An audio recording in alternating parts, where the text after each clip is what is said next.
আল্লাহ, ভাস্কর্য বিরোধী আন্দোলন এটা তাওহীদ এবং শিরকের আন্দোলন, সব শিরকের সংঘাত ছিল। ভাস্কর্যের পক্ষে যারা ছিলেন তারা শিরকের পক্ষে ছিলেন, ভাস্কর্যের বিপক্ষে যারা ছিলেন তারা তাওহীদের ঝান্ডা সমুন্নত। আবারও বলছি, ভাস্কর্যের পক্ষ বিপক্ষের এই লড়াইকে একজন মরহুম মুসলিম নেতা, মরহুম বঙ্গবন্ধু শেখ মুজিবুর রহমান সাহেবের ব্যক্তিত্বকে মাঝখানে এনে বিষয়টাকে ভিন্ন রং দেওয়ার চেষ্টা করা হয়েছিল।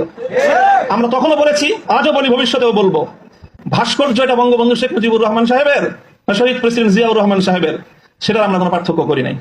আমি কথা বলেছি, ভাস্কর্য যদি স্বয়ং আমাদের মুসলিম জাতির পিতা খলিল ইব্রাহিম আলাইহিস সালামের হয়, তাহলে সেই ভাস্কর্যের সাথে কি আচরণ করতে হয় মুহাম্মদুর রাসূলুল্লাহ শিখিয়ে দিয়ে গেছেন।